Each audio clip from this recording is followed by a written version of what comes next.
There's nothing worse than like a chewy bit of pancetta in your carbonara. It's like such a smooth, delicious sauce, and then all of a sudden you're like chewing gum. But it's meat. Yum.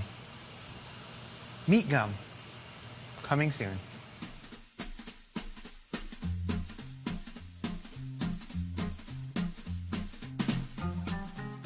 Whenever I travel to Italy, I make it a point to fly in and out of Rome because the food there is just so good. It's also the home to some of my favorite markets and restaurants. Romans are artisans at taking just a few simple ingredients and combining them to make really impactful, flavorful dishes. Today, I'm making 3 of my favorite dishes inspired by the Eternal City. First, I'm cooking up a creamy pasta carbonara. Then, for a little greenery, roasted asparagus, but Cacio e Pepe style. And for the main, chicken Saltimbocca in a buttery wine sauce. Now let's head on over to Rome.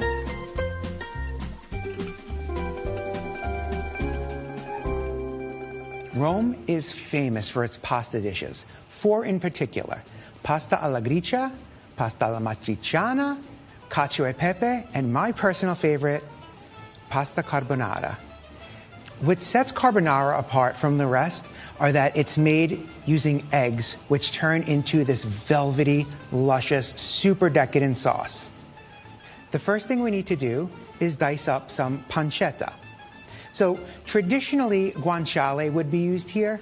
Guanciale is cured pork cheek. It's super fatty and a little bit more gamey. It's just still sort of hard to find here. So I am using pancetta instead. It is different. It's not as gamey. It is also cured, but it comes from the pork belly. It also doesn't have the same seasonings that guanciale does, which tend to include herbs like sage, rosemary. In a pinch, you also can use really high-end bacon, but it is going to change the flavor profile because it's smoked. So I have my pancetta. I purchased it like this. They're about 1/4-inch pieces. You can buy diced pancetta in the store. It loses its flavor when it's diced, but it is a lot more convenient. If you can find this, I would use this. And I threw it in the freezer for about 10-15 minutes, which will help the fat solidify and make it easier for me to cut this into slices and then dice. So this is plenty of pancetta. It's about 4 ounces worth. And I'm going to show you an easy trick to properly render fatty cured meat like this.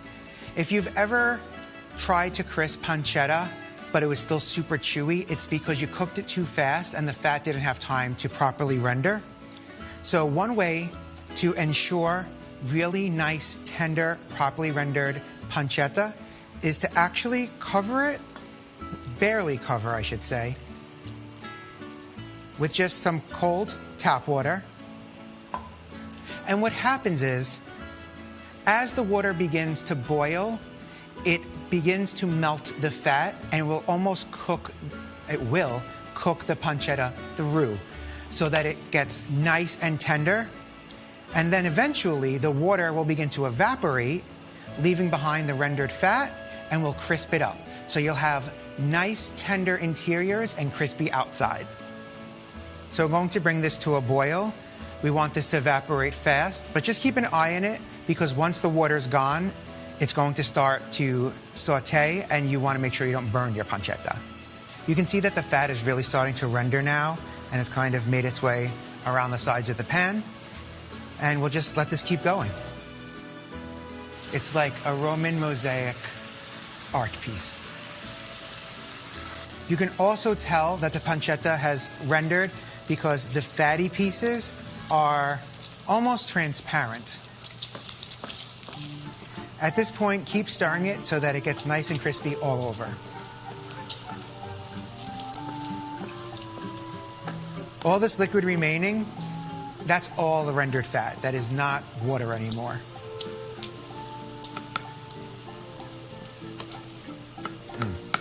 This rendered fat is the key to why my carbonara is so good. It's all flavor. You want to get it really crispy, really golden, almost to the point where it's borderline burnt. It smells heavenly at this point too. Okay. This looks great. I'm going to cut the heat. grab a bowl and a slotted spoon and transfer the pancetta to a bowl. This will stop the cooking process. And last but not least, I'm gonna reserve a tablespoon worth of this rendered grease. This rendered fat is gonna get added into our sauce to add that pancetta salty flavor at the end. So I have a large, clearly large pot here of boiling water, and we are going to generously season that. Once it comes back to a boil, time to drop our spaghetti, 1 pound. You want to cook this pretty much till it's al dente. Meanwhile, let's work on the sauce. So I need 6 egg yolks. These are large eggs that I've allowed to come to room temperature. And that's sort of important for this just because you're going to be adding your hot pasta right into the eggs. So the closer they are in temperature, the less of a chance you'll have of curdling. You also want to use really good fresh eggs here, since the only cooking of the egg is the pasta doing so, the warmth, the heat of the pasta. And save the egg whites for a baking project. Lastly, 1 whole egg right on in. Don't neglect your pasta. Give it a stirsies every now and then. So I have my 6 egg yolks and 1 whole egg. I'll just give those a light beating. And while I'm whisking, I'm gonna take my reserved pancetta renderings and just drizzle that in. It's pretty cool at this point. You don't want to add it while it's super hot. Just whisk really well to combine. Make sure we get all of that. It's all flavor. Up next, some Pecorino Romano cheese, which is a cheese that originates from the area, Lazio, where Rome sits. Most of it is now actually made in Sardinia. Super delicious and salty, and it's one of my favorite cheeses in the world. I'm adding 3/4 of a cup, so it's a fairly generous amount of cheese. And this cheese, along with the pancetta and the renderings, are going to really help season the sauce. This cheese is one of the most pronounced flavors of this sauce, so you really want to be using the real deal. Going to add about 1/4 teaspoon of freshly ground pepper. Whisk that in to combine. And that's all there is to the sauce. When the pasta hits the eggs, it begins to slowly cook them, and that's what creates this creamy sauce. There is no dairy, no cream, milk. It's all the egg yolks just slowly beginning to cook that creates that velvety sauce.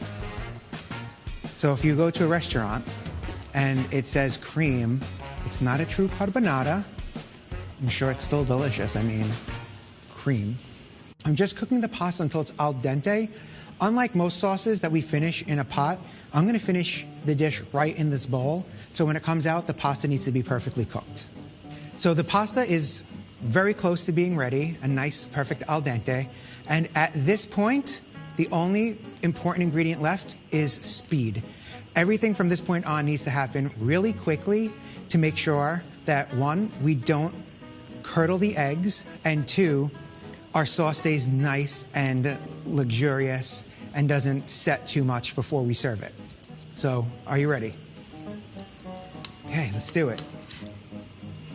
Grab as much of the spaghetti as possible into the bowl. Into the bowl and start to stir. And you can see how creamy it's starting to get already. And at this point, you're looking for just a nice, creamy sauce, but you still want it to coat the pasta. You can add a splash of the pasta water if you need it.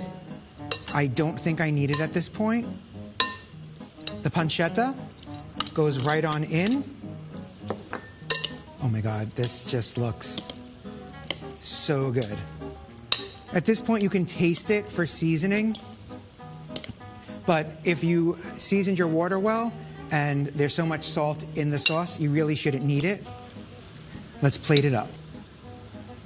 I'm gonna grab some, lock my tongs, set it in a ladle, and twist to make a nest. Just keep twisting, and then right onto a plate. Just a couple of last finishing touches. Some more Pecorino cheese. I'm gonna freshly grate some this time. And just a little bit more black pepper. Look how pretty, how simple that was to get on the dish, and all that's left is to taste it. You have to serve this right away. It is so perfectly seasoned. It's so simple, you would swear that this has 1,000,000 calories worth of cream in it, and it doesn't. It's just so delicious. This is what I love about Roman cuisine. Just a handful of ingredients making the most flavorful, delicious dish. It's so good. Truly. Fantastic. 10 out of 10. 2 thumbs up. 6 stars.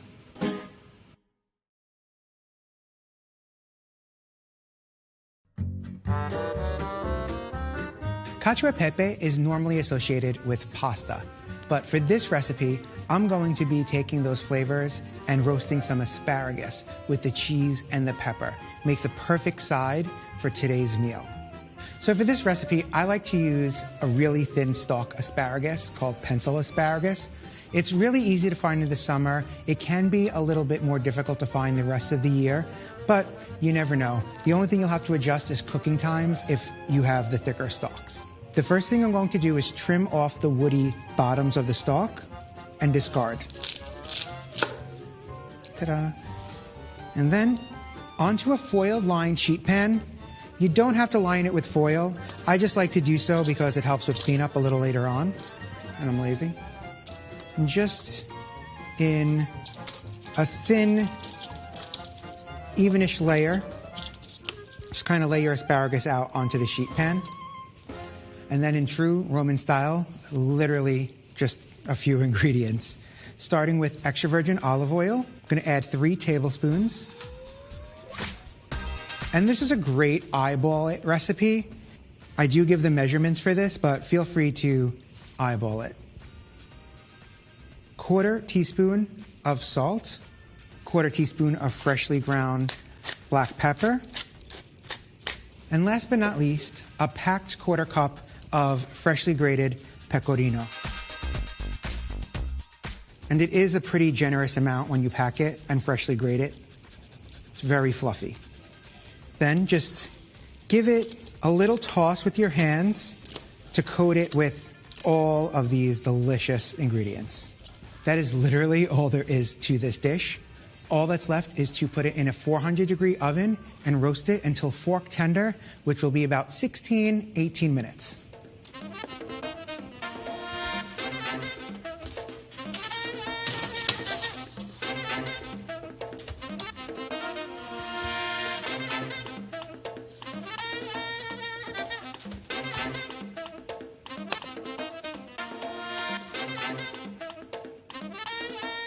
Look how great this looks. Nice and tender. And you can cook it to your preferred doneness. Some people like it to be a little bit crispier and have more of a snap, I should say. Really love roasting vegetables. It's a great way to bring out their flavor. And you could even do this recipe with broccoli or cauliflower would be really nice. Okay. And just a couple of finishing touches. Some more cheese, because you could never have enough cheese. And roasted vegetables can really handle seasoning, so it may look like a lot, but it could use it. And then just another couple of cracks of freshly cracked black pepper right on top. That's it. I think I need to take one of these and give it a taste.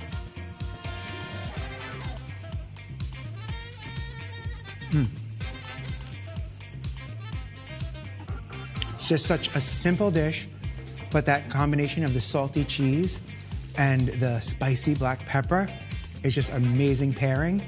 That is what makes cacio e pepe such a delicious dish. So good.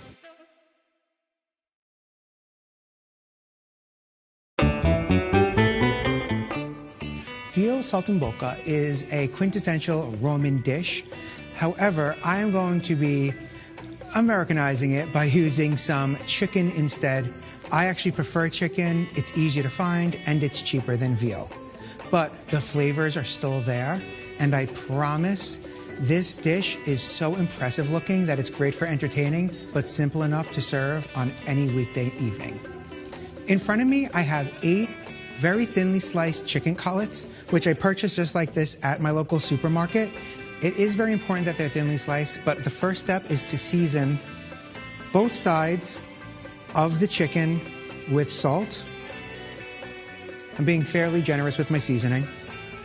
And now I'm going to one by one wrap the chicken in some prosciutto di Parma.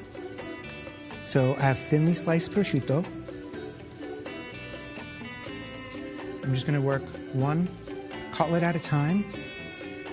So place the prosciutto over the chicken cutlet and cover as much as you can and press it on to kind of just glue it together. Then I flip it over and take any of the excess and just wrap it around the underside. Okay. Now working on the prosciutto side, I'm going to take 2 sage leaves and I'm going to secure them over the top with a toothpick. Sage smells so delicious. I just love that aroma. So just thread the toothpick on through the chicken underneath. And then I like to just go back and make sure that the leaf is nice and flat. And that is our first cutlet.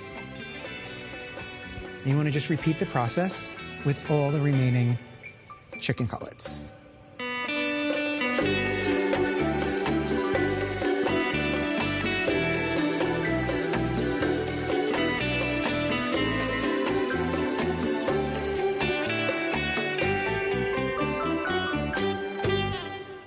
Halfway there.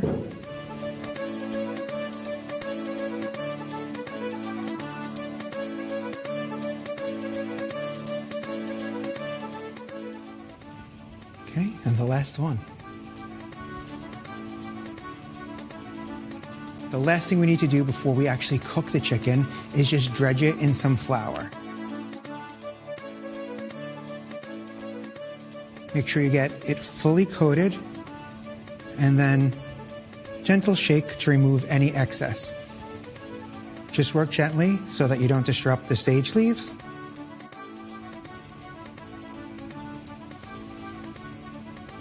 Okay, and the last one.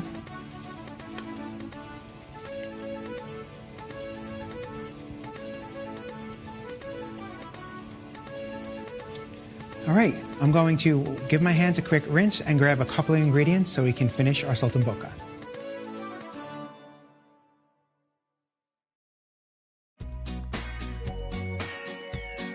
My chicken is all dredged up.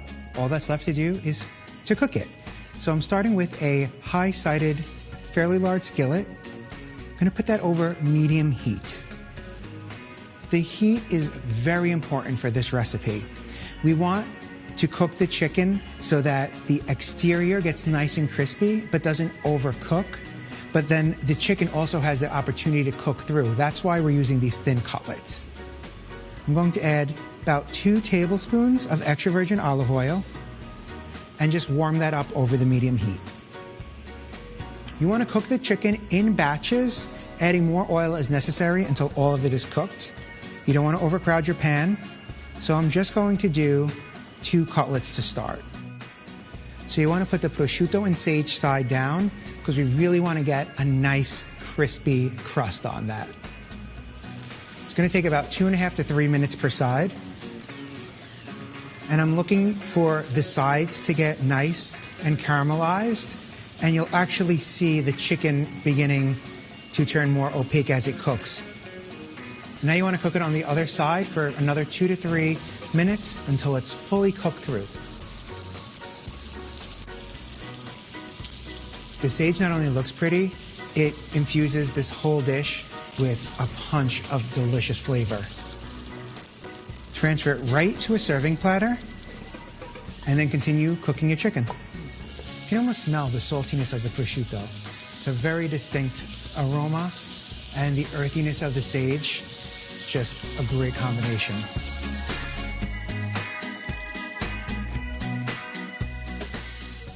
Okay, halfway there. It's very important to not rush this cooking process. If you do it on too high heat, you're gonna crisp up your prosciutto, but your chicken isn't going to be able to fully cook through. Okay, our last batch of cutlets are ready. And I just keep piling these on top so that they stay warm, but we're gonna finish it with a pan sauce that'll warm them right back up too. Isn't that beautiful?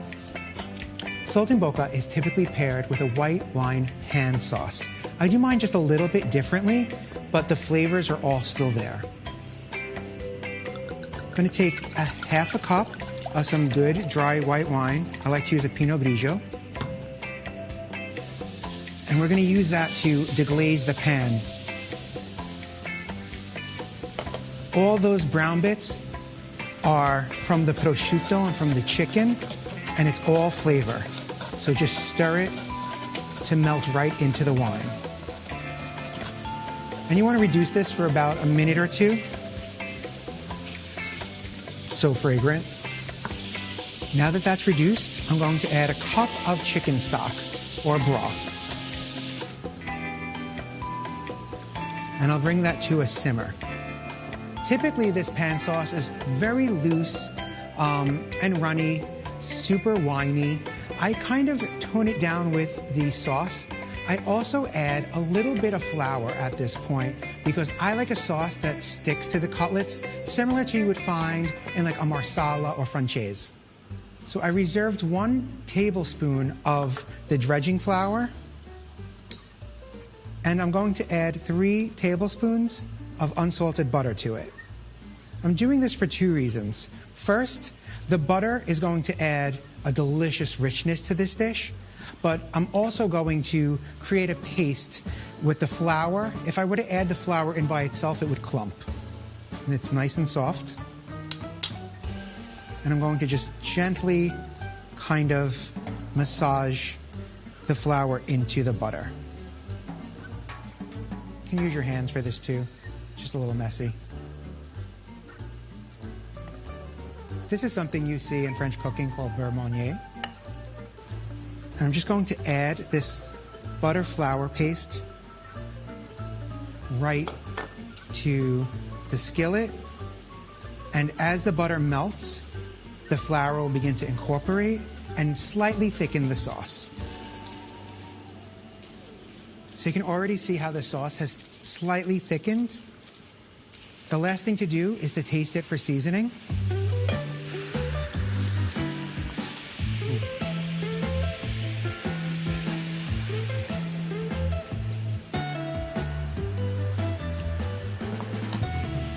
She's salty now, just like me. All that's left to do is pour this gorgeous sauce right over the chicken.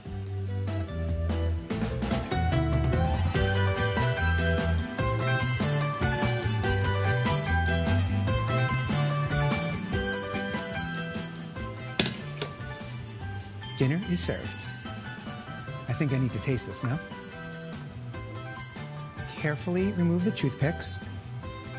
They're not edible or tasty. What a really good bite.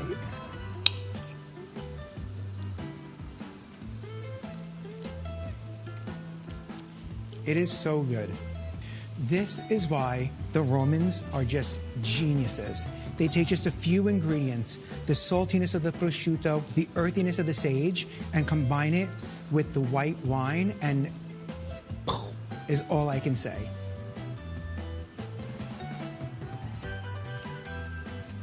So good. So simple, so pretty. Any guest would be super impressed by this dish.